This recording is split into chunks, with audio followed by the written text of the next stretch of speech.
Okay, in this video, I'm going to give you a little insight to a recent comment that I had about my insurance objection rebuttal video I recently did about how they thought the objection rebuttal was too pushy, and give you kind of my thoughts as to what I really think about that.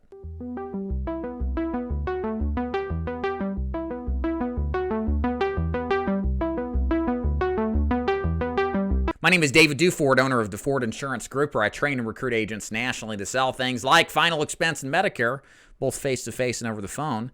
So the purpose of this video is to really answer this or have a reaction to this comment that was left by a, I think, sincere person on my channel about how he felt my insurance objection rebuttal was too pushy. Because, and it got me thinking when I answered it, and we'll kind of go into it a little bit and give you some context. It's important to understand not just what to say, it's also important to understand why you say it, okay? Now, a lot of people don't teach why, they just say read the script, and there's merit to that. Just do it, and you'll find that it kind of works. But I like to take some time on these trainings and teach you not just what to say, but how to say it. I think it's important that if you understand the underlying psychology, you'll feel more confident and comfortable saying it. So what we're going to do here is actually transition to my desktop, and I'm going to show you this comment that I had. And again, before I get started, I want to let you know the insurance rebuttal is, if somebody says, I'm fine, I don't need insurance, the rebuttal that we use is, that's fine, all I need is 5 minutes to show you how this program works. What you do with it's up to you. So if you look on the screen here, you can see that his objection is as follows. Your objection, when somebody says, I don't need life insurance, sounds dismissive. He just told you didn't need life insurance. As soon as you dismissed my clear and upfront answer, you went into what is needed, and I would interrupt you and say, I got to go. So he was saying, in other words, why would you even go through this process of doing this? I just told you I don't want it, right? So, and we'll address kind of, do people say what they mean? We'll cover that more in a moment. And then he goes on and says, what you do with the information is entirely up to you. When you say that seems pushy, you say they have the power of this possessed in this conversation, but then you go back to booking the appointment, closing for the appointment, and it just sounds like a script. And he goes on to say, in a sense, it sounds like any discerning customer would be well aware of the natural progression or lack of natural progression during the call.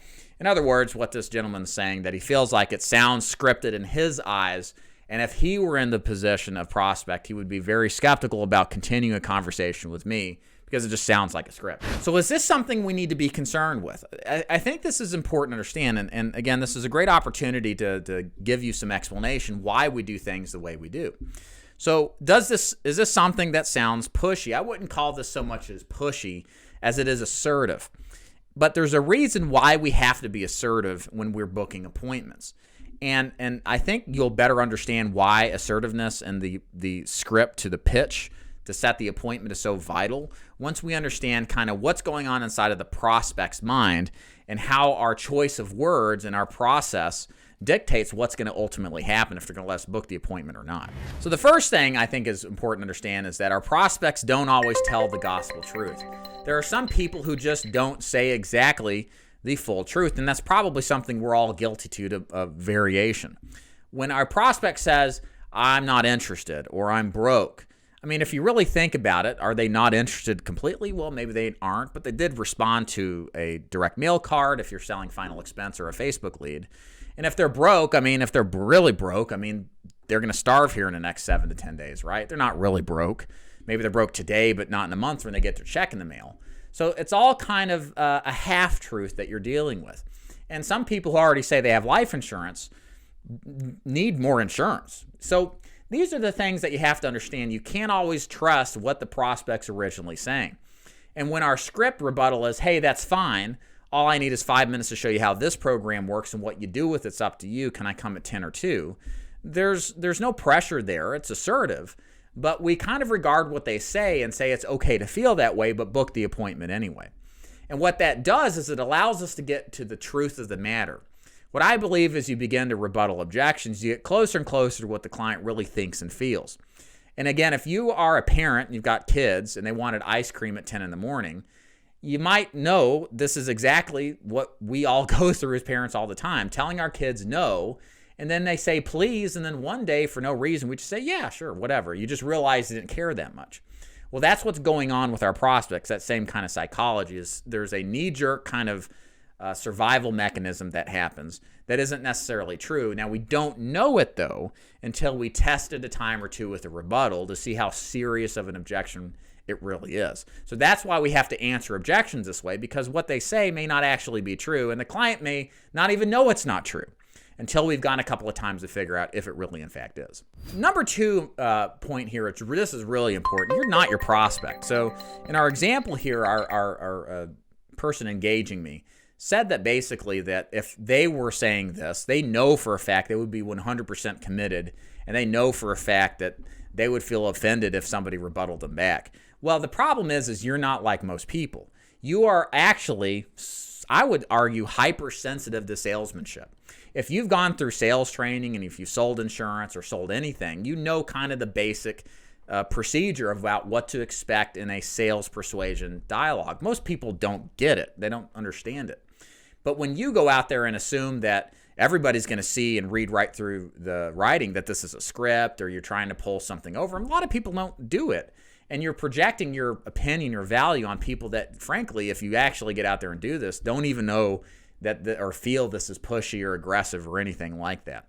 So kind of dismiss your own personal biases. You're a salesperson. You're more sensitive to salesmanship.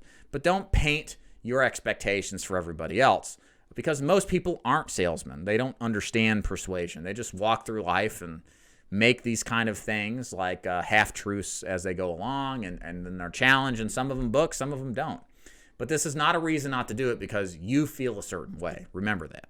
Number three here is that at the end of the day, I don't really care about what somebody says that will never book an appointment from me. This is kind of the thing that you got to understand. If you're ever doing any research on sales, you're thinking about sales, and you go on a Reddit board that a bunch of angry people that hate sales, or probably something like that, exists out there.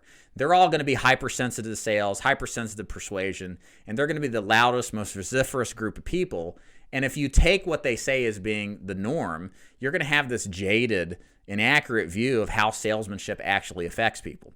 In other words, what I teach my agents is when we knock on a door or set an appointment, we're doing these rebuttals, we're going to get about 1 out of 3 to book with us. They just book for anybody. Then we're going to get 1 out of 3 that never book for anybody. And then there's this middle group of people that may or may not book based on how assertive we are and how we actually go through our presentation or our appointment setting script. Okay? Our goal is to concern ourselves with getting the ones that are going to book for anybody, number one. And number two, getting the people that may or may not book, depending on how we hold ourselves and script ourselves. Never is my concern getting group number 3 that never books for anybody, because no matter how good I am booking appointments, I'm never going to convert those people. So why should I be concerned if they, let's say this particular person on my YouTube, says that he wouldn't book for anybody? So what? Okay, then why do I have to worry about things I can't control? What I can control is how I state my appointment setting script to get groups 1 and 2. And those people, inversely, are the least inclined to be the most vocal about their, hate towards, salesmanship efforts, like so many of these grumpy old Scrooges are when somebody knocks on the door and they flip out because somebody, oh my God, is trying to sell them something. Who cares what they think? We're never going to sell them anyway. We're designing our system to serve the people we can help, who want our help, who are willing to see us, not for the people who never will. Okay. So I hope that gives you some insight on this kind of the psychology at play and what we're actually trying to vie for when we're trying to book appointments and certainly rebuttal objections. It is assertive. I wouldn't say it's pushy. It may come off as pushy, but it won't come off as pushy to the people who it matters most to. Those are the people that would book for anybody and may book for some people depending on what is said. Our goal is to get those people, not those other people that won't book for anybody. So I hope this gives you some more insight. If you enjoy this kind of content, please subscribe, like the video, leave a comment below if you have any questions, concerns, or if you want to critique anything. I'm certainly happy to. If you'd like to learn more about my agency, click the links above and below. It's going to take you to my website, and so you can learn more about what it's like to work into the Ford Insurance Group. Thanks so much for your time. Take care.